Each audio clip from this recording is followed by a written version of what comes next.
Olá pessoal, tudo bem? Prazer estar com vocês. Hoje nós iniciaremos o nosso estudo em Gênesis com a primeira introdução. Nessa primeira introdução, eu quero trazer para vocês uma perspectiva geral do conteúdo que é tratado no livro de Gênesis. Tá? É muito importante quando você vai estudar a Bíblia, qualquer livro, que você, antes de estudar os detalhes, tenha uma perspectiva geral sobre o assunto que é tratado nesse livro. Isso te ajuda a entender melhor a Bíblia, tá? O primeiro assunto que a gente vai ver então no capítulo 1 é sobre a criação do mundo. Nós defenderemos mais adiante que esses dias da criação mencionados por Moisés devem ser entendidos como dias literais, como os nossos hoje de 24 horas, tá? No primeiro dia Deus criou a luz, no segundo ele fez separação entre as águas, no terceiro ele fez aparecer a porção seca, né, a terra, e a vegetação. No quarto dia ele criou o sol, lua e estrelas. No quinto dia ele criou os animais que voam, os animais aquáticos. E no sexto dia Deus criou os animais terrestres e o homem. No sétimo dia nós sabemos o Senhor descansou de todas as suas obras. E veremos como o sábado tem um lugar especialíssimo na Bíblia. E veremos por que disso. Ok? No segundo dia nós vamos ver que Moisés descreve com mais detalhes como foi a criação do homem, e aqui me refiro, claro, ao homem no sentido de raça, porque veremos a criação do homem e depois da mulher, os detalhes do que isso significa. Veremos no capítulo 3 o capítulo que explica para nós o estado das coisas, o porquê o mundo está no estado como nós o conhecemos hoje. Veremos a desobediência do homem e as maldições que foram impostas sobre a humanidade devido ao seu pecado. No capítulo 4 nós veremos Caim e Abel, essa história triste do primeiro assassinato, e veremos que Moisés descreve a malignidade dos filhos de Caim, como a maldade do homem foi se espalhando para a terra a partir desse homem maligno. Do capítulo 5 ao capítulo 9 nós veremos Moisés descrevendo a genealogia de Adão até chegar a Noé, e aí ele começa a contar como Deus estava triste com a situação do mundo naquela época, devido à corrupção do homem que só aumentava, e como ele achou graça em Noé, significando que Deus escolheu Noé para fazer a arca, e nesta arca foram salvos Noé, sua esposa, seus 3 filhos e suas 3 noras. Veremos a importância dessa história. Capítulo 5 a 9 vai terminar com Noé saindo da arca e oferecendo sacrifício a Deus, e os seus filhos, Sem, Cã e Jafé, tendo os seus respectivos filhos. Pessoal, esse esquema aqui é um esquema muito importante, depois você pode pausar o vídeo e vê-lo com mais cuidado, mas nós defendemos essa cronologia bíblica aqui.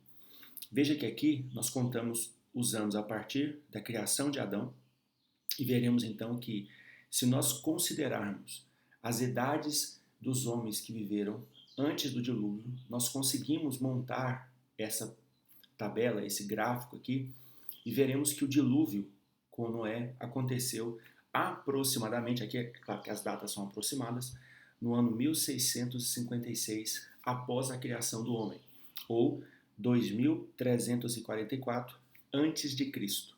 Nós defendemos isso aqui. Veja, para depois você interpretar essa tabela, depois a gente vai ver ela com mais cuidado. Aqui só uma visão geral. Quando Adão tinha, por exemplo, 130 anos, ele gerou o seu filho Sete. Quando Sete tinha 105 anos, ele gerou o seu filho Enos. Quando Enos tinha 90, gerou Cainã, até chegarmos a Noé.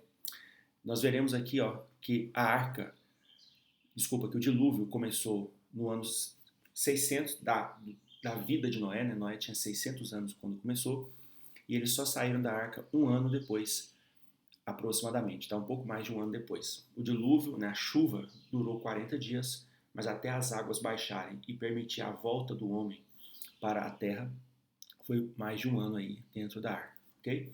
Nós veremos aí que os filhos de Noé, Sem, Jafé e Cã, nasceram quando Noé tinha 501, 502 e 503 anos, respectivamente.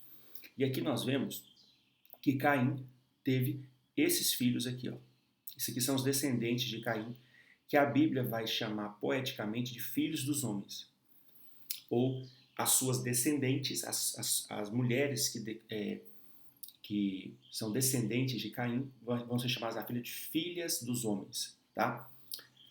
E estes homens aqui da linhagem santa, da linhagem que continuou servindo a Deus, serão chamadas de filhos de Deus, os homens dessa linhagem, que eram homens tementes a Deus. Inclusive a Bíblia vai dizer que quando esse homem aqui nasceu, Enos, um dos descendentes de Adão, filho de Sete, foi nessa época, provavelmente, que o culto a Deus tornou-se mais organizado.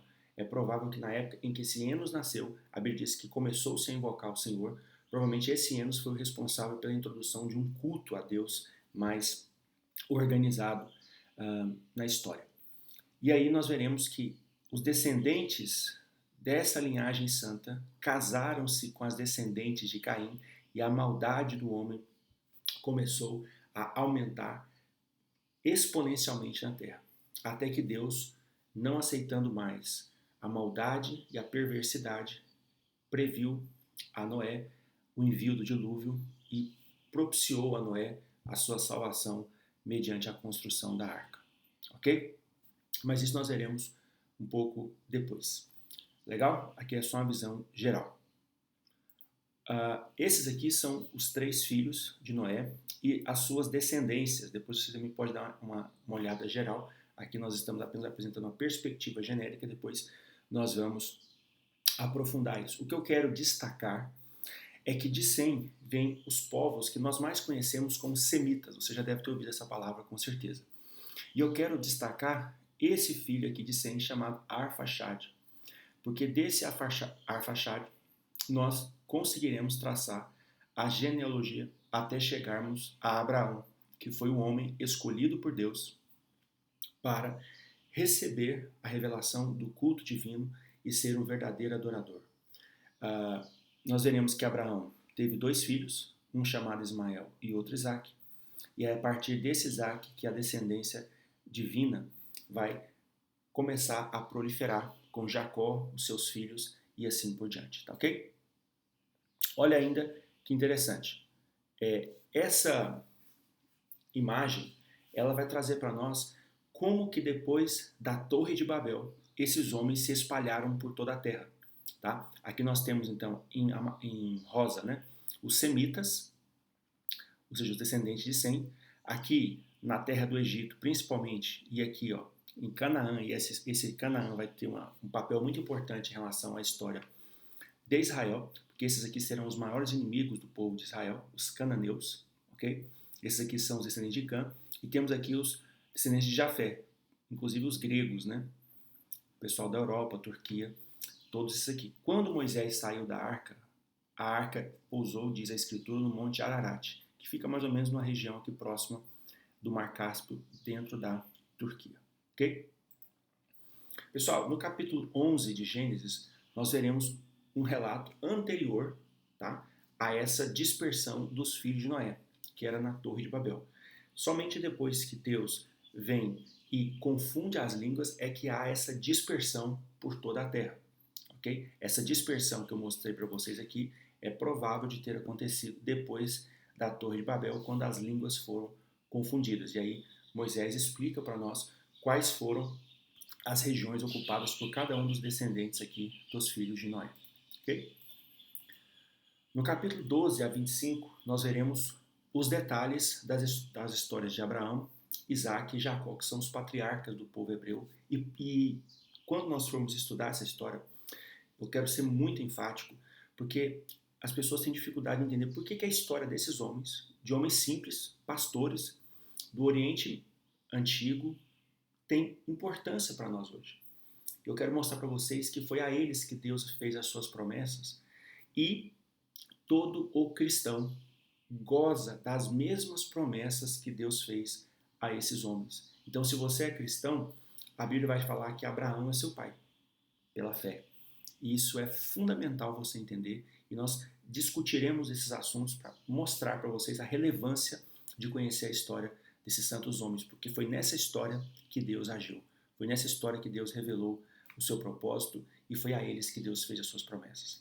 E aí, do capítulo 37 a 50, nós temos a história no capítulo 38 de Judá, e é importante Moisés ter colocado essa história, porque Judá é o ancestral humano de Cristo, né? É da tribo de Judá que o Senhor Jesus Cristo veio.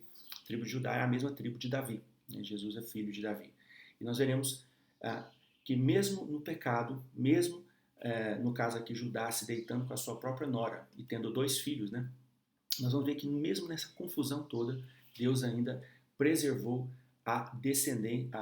os ancestrais de Cristo para trazer ao mundo o Messias. E no capítulo 37 e depois 39 a 50, a gente vai ver a história de José, desde a sua traição pelos irmãos até ele se tornar o governador do Egito. Como toda essa trama narrada por Moisés revela o propósito de Deus na vida desse homem santo, ok? Pessoal, então eu quero só destacar de novo esse gráfico, porque nós veremos toda essa história aqui, ó, passando por esses ancestrais, vindo desde Adão até chegar no povo de Israel, os patriarcas aqui, Abraão, Isaac e Jacó, tá? É importante também aqui destacar a questão de idade, para você se localizar no tempo, tá? Então aqui nós temos começando com Adão e vem os seus descendentes, mas eu quero mostrar aqui para vocês onde está Abraão aqui nessa história, tá? Então é provável, assim, a gente consegue aproximadamente fixar a data de nascimento aqui em 2005 a.C. Só para você ter uma noção que depois vem Isaac, depois vem Jacó. E esse gráfico aqui pega um filho específico de Jacó, que é Levi, que é o responsável pelo culto a Deus, né? Os levitas eram a tribo, né, dos israelitas responsável pelo verdadeiro culto a Deus. Depois você dá uma olhadinha também, e aqui nós teremos Moisés. Ok? E nós temos, para vocês terem uma noção, essa aqui é a árvore genealógica, tá, de Abraão. Então Abraão teve 2 filhos, deixa eu voltar aqui. Abraão teve 2 filhos, Ismael e Isaac, mas é só de Isaac que se conta a descendência, né, prometida, vamos dizer assim, de Abraão.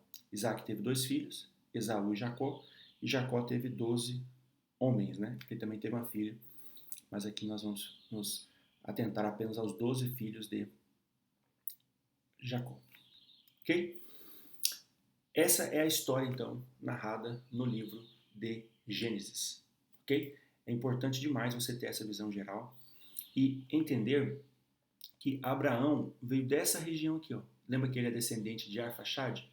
Então ele veio desta região aqui, que na época da Bíblia é chamada de Mesopotâmia, né? E hoje é região do Iraque, aproximadamente, tá? Perto ali da Arábia Saudita também. Então é desta região que Deus escolherá o seu povo para receber os seus mandamentos e a sua revelação. Moisés sai dessa região, ele sobe depois um pouco para essa região, seu pai morre aqui e Deus lhe promete essa terra que hoje nós conhecemos como Israel. Os israelitas amam tanto essa terra aqui, ó, de Israel, porque foi a terra que Deus prometeu dar a Abraão como descendência, como herança, né, para os seus filhos e a sua posteridade. Tá legal? Nós vamos então estudar isso nos próximos vídeos. Um abraço, até mais.